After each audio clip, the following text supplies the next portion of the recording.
biara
Ivie le moja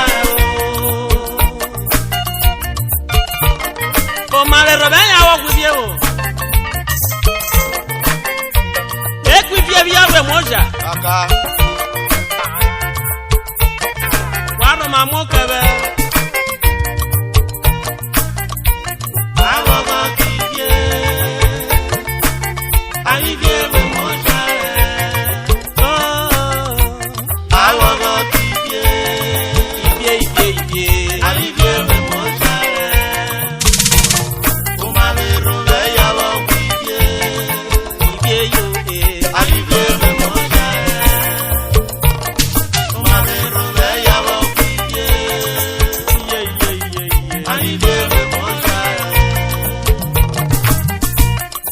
Ivie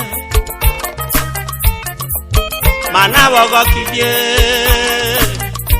Ivie we moja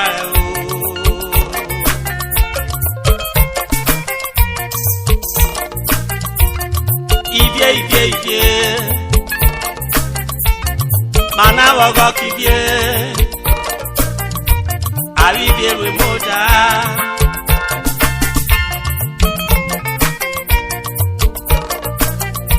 Abadeka we bien nu wa wo bien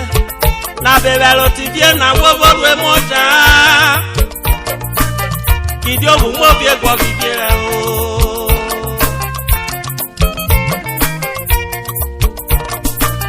Mano badeka we bien nu wa wo bien na bebelo ti bien na wo bo we moja Obu mo bien gbo bibire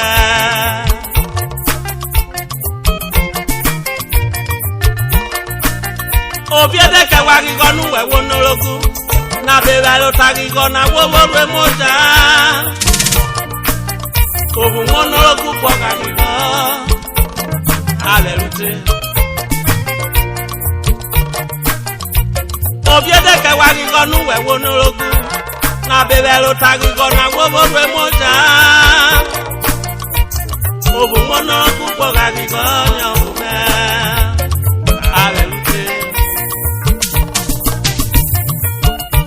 Hallelujah Wariani ne meri fadu kepo me baiblo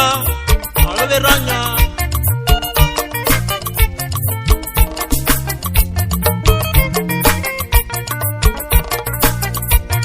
Wewelo bielo mi norogu mwe Na bekwelo torikwo na wakebo norogu wakaye Jiri wakaye wona bibla yuko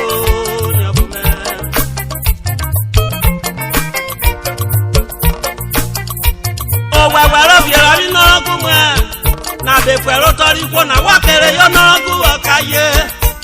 Jiri wakaye wona bibla yuke Adi bi mi odewe Kidi kwa bode kwa ne yari kodwe Aina iresho norogu Na bekwelo toro ye wake wagigoke o Odi bi mi odewe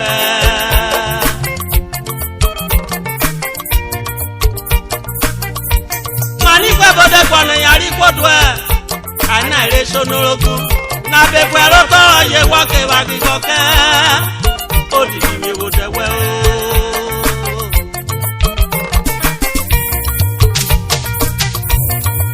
Bode kwa no zigigbe Ani iresho norogu Na bekwelo toro ye wake agigoke o odidi mi wo dewe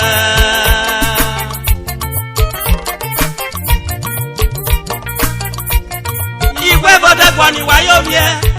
ana ire shonoloku na be fero toro ye ta be woke agigoke o odidi mi wo dewe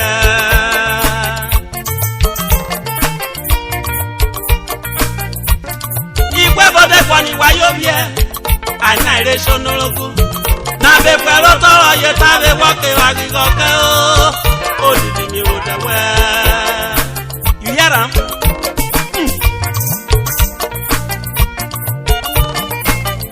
obvio rako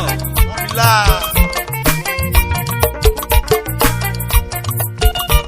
Wawero share rako no oguse na bekero my Friday anu na bekero that's working megbenu ari onogu wa mejo koro beru torere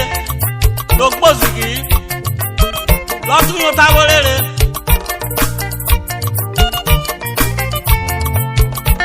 megbenu ari onogu wa meri anu odu ayari ko wo ki megbenu ari onogu wa meri anu ojuji wa mejo kworo sawu keke akiko ora wo jadi tokoma wa de bebe ne ya ikwede ko ebetunu re you hear am Yes, sir. Ovo ni konogu le mu no puji emi rwero yive amebe nya wo buno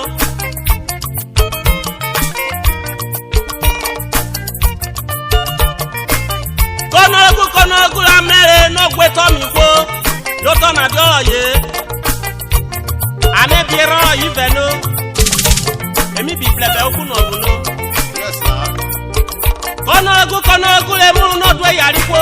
emi gwe pressure no te ti ri teteje Afano. ese bono yan ati ebe agware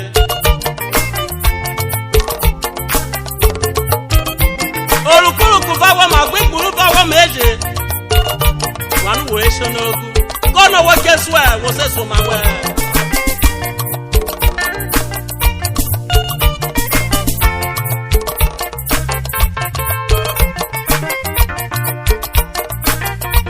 that's working megbenu ari onogu ni obo wa medogbo lo sarwa eta dise o pẹ̀lú wodia ederu o pasa wo bo wa me o wan yan pe na neta fieta won pe ko pe na eje so ma ai ga o mo ade ka pe na wo rwe kiju we wo no gu we wi jaboroge ki o bo am ni president na amebe mi governor ye eti ayo no gu ba won ko bi as I president Sanyate the governors kebenye na ka beri report or the president ejo yo je ba won ko no gu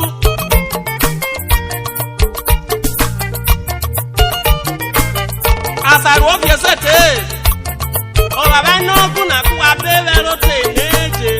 velo tera body fori nu wa rote ku wa bebe yen re bo robie obie ko be ko wa uyere wonyoro oye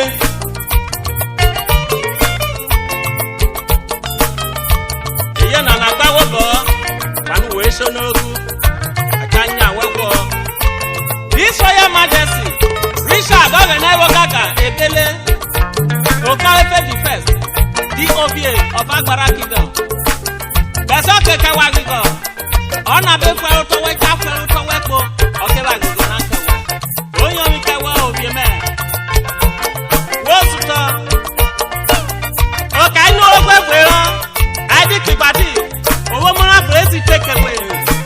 Lagwi milo sovi oye Kena eba erorye Kena eba erorye Kwa mla ya nyeke ya Kwa mla ya fi amawa fe bia ya ukwo ya bana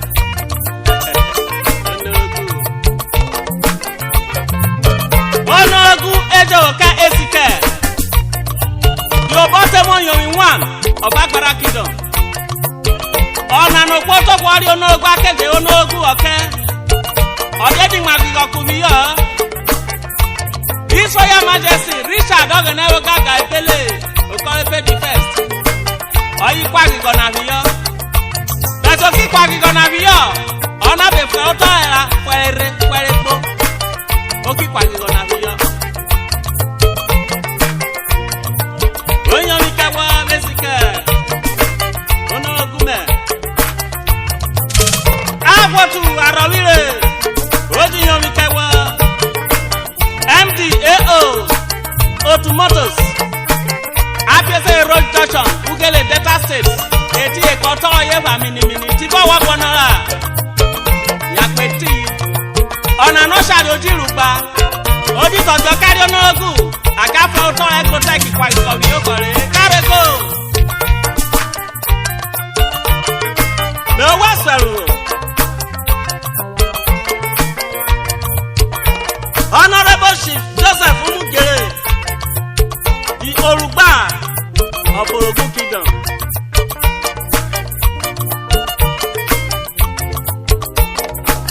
Ojono Ogloja, Oto Kwariano Gwakewake, Oruba, wewe gini Oruba, Onyomikewe. Asha Ese Ferobome, Eyafiawan. The upper one for the kingdom. I am gonna walk in Joseph Mukere. That's your kiss your bonagi gonna care. Oniore, or Ferrotore,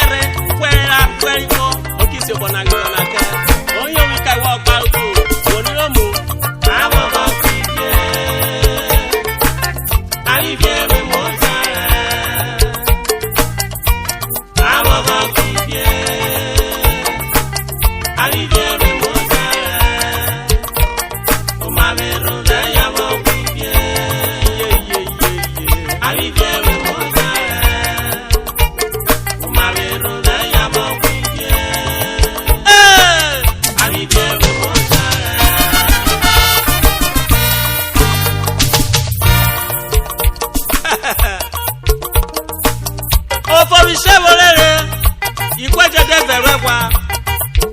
O magaro abe oriorere ikweje de bezene wa oriorere Urhobo webi ja horo mo ma ware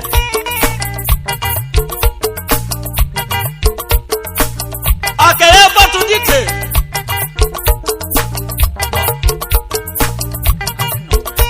Ade no ani kono iwo ke botuke o shabi wo so do ko wo ke botuke ade be fawun yo ibere enakidie ofugeri ose Igene kete unyowiya Oke election ni dite Igwo nweje poko Eni je wa banana Igwo kidi ngwe victory politics We biko weja o mawero ayo o mawero di orere wo kawale Emura gogo bo mawero le Oya wa gonore Ono wo ke votuke white boy. Ipati ba wo ke votuke wodi gbese white boy. Ipati abodi win of winning ofo imeru orere. Na gbo ke papariko. Nwe ari o dabo emi wi ra bi yo enakidie.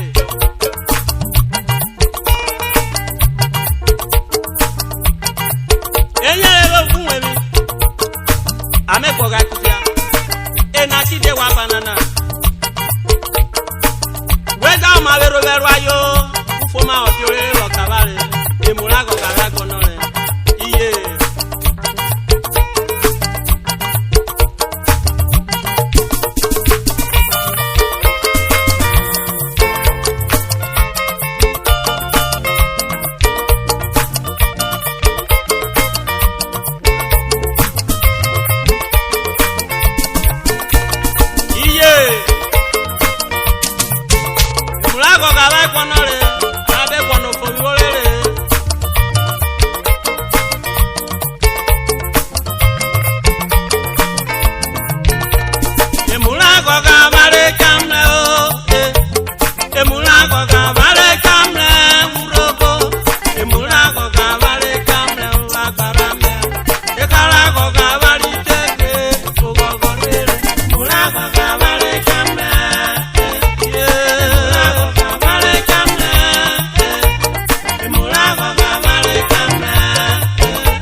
Pero